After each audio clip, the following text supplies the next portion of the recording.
OK, donc bonjour tout le monde. Aujourd'hui, on se fait une petite série sur le home staging. Donc évidemment, prenez pas ma parole pour ça, je connais rien là-dedans. J'ai fait appel à les plus grandes professionnelles de Granby pour parler de home staging. Rien de moins. Ouais. Donc j'ai avec moi Julie et Marilyn de JM Signature. Donc bonjour. Bonjour Sébastien.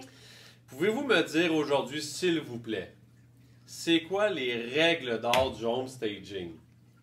Parce que moi, je connais rien là-dedans. Il y en a 5 grandes règles d'art. Good. Donc, on débute avec le désencombrement. Très, très important. Vous voulez dire quoi par désencombrement? Désencombrement. Comment on fait pour savoir si notre maison est encombrée d'abord? Quand on voit pas vraiment le potentiel d'une pièce ou on voit pas même la grandeur de la pièce tellement qu'il y a de meubles, tellement que c'est surchargé, alors là, on peut dire que c'est encombré. T'es-tu, excuse-moi, oui. T'es-tu en train de me dire que si on voit pas le plancher, une pièce est encombrée? Non, non. Ça serait le cas extrême. Mais, tu sais, les jouets ou les souvenirs, les boîtes, les bibelots, les souliers aussi, dans une étagère. entrée. Aussi, les souliers dans une entrée. Tu sais, des fois, l'entrée est quand même assez grande, mais on voit plus vraiment que c'est grand tellement qu'il y a de manteaux et de souliers. Il y a plusieurs façons là, que ça peut être encombré. Ouais. Alors c'est vraiment là, de commencer par faire un petit classement ou un premier ménage, là, voir qu'est-ce qu'on utilise moins, afin là, de désencombrer la pièce. Puis de toute façon, vous voulez vendre, alors vous allez devoir faire des boîtes de toute façon. aussi bien commencer tout de suite. Alors voilà, ça donne une bonne occasion de commencer. Et de faire une vente de garage, peut-être. Parce que ouais. des fois, tu sais, que ce soit dans le garage, la remise, c'est des endroits qu'on accumule beaucoup. Et quand on vend une maison, mais on veut voir comment est grand l'espace, voir qu'est-ce qu'on peut faire dans cette pièce-là. Et si elle est trop encombrée, alors là, le futur acheteur est incapable de s'imaginer comment il va installer ses trucs. Il va même se demander, mon lit rentre-tu? Qu'est-ce que je vais faire? Parce que ça crée une erreur là, visuelle. Oui. Mais je le vois souvent, ça. Quand je visite des maisons, les gens, en général, ont de la difficulté à voir le potentiel d'une maison ou d'une pièce. On peut souvent pas se l'imaginer. Fait qu'en fait, de désencombrer va venir aider à redonner le potentiel d'une pièce ou faciliter l'acheteur éventuel à s'installer oui, tout à fait. dans votre maison, dans le fond, dans sa prochaine maison. Alors, c'est que vous faites affaire avec des experts en home staging ou par vous-même, c'est vraiment un élément, là, le désencombrement, qui est vraiment primordial avant quoi que ce soit, là, que vous appelez un courtier. La première étape, c'est vraiment ça, de désencombrer là, la maison. OK. Oui.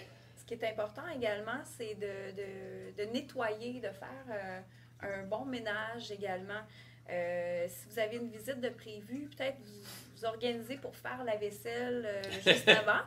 Oui. Faire un petit tour aussi des salles de toilette, c'est toujours gagnant là, quand ça sent bon, que c'est propre. Les gens vont se dire, bien...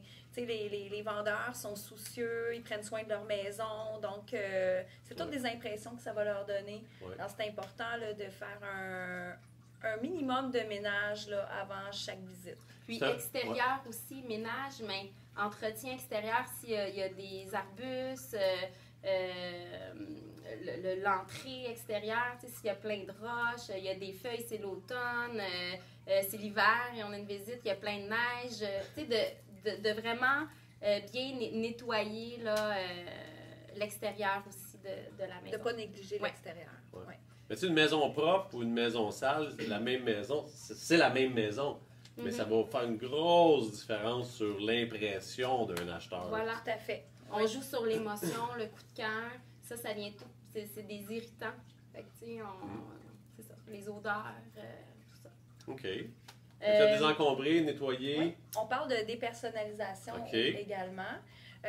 Dépersonnalisation, c'est sûr que si vous vous avez plusieurs photos de votre mariage ou bien peut-être un peu trop d'objets à caractère religieux, c'est certain que idéalement, il faut en disposer ailleurs. Ou bien ce qu'on peut faire également, c'est de rassembler ces photos-là pour faire une espèce de mosaïque,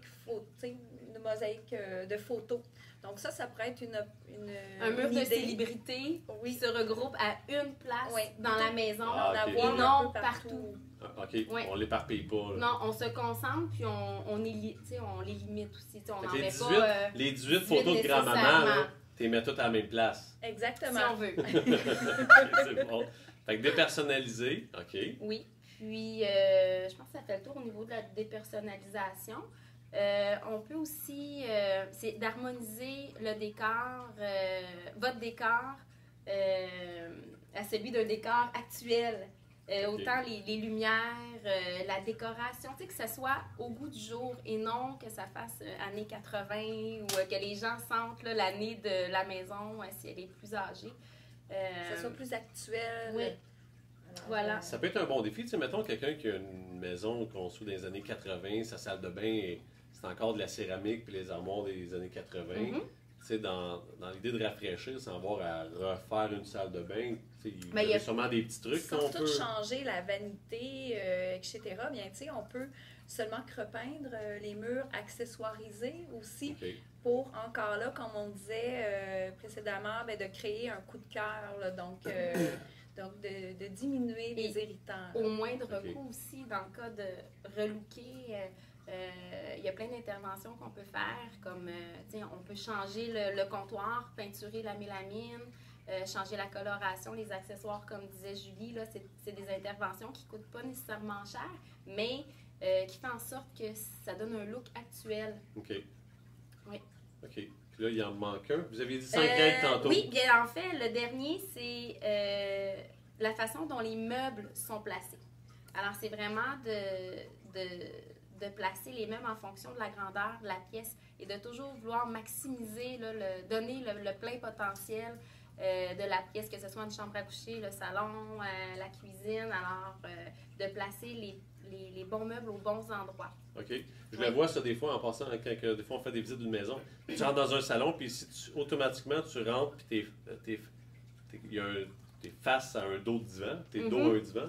Tu sais, des choses comme ça qui viennent automatiquement fermer la pièce. Parfois, c'est possible. C'est pas toujours possible non plus de déplacer, mais il y a des façons d'organiser pour que ça soit aéré, que ça soit, tu sais, qu'on puisse circuler aisément.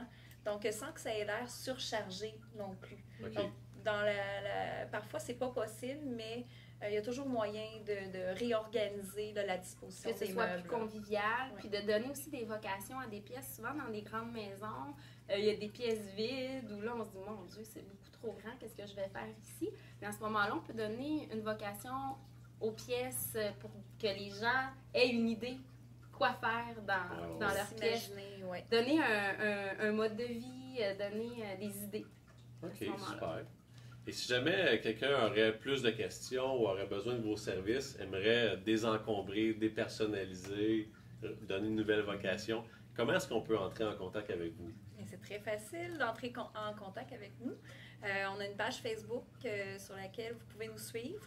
On a également un site Internet, également avec nos coordonnées. Vous pouvez voir nos réalisations aussi, là, si vous vous demandez qu'est-ce qu'on fait. Alors, on a plusieurs photos avant, après de nos décors.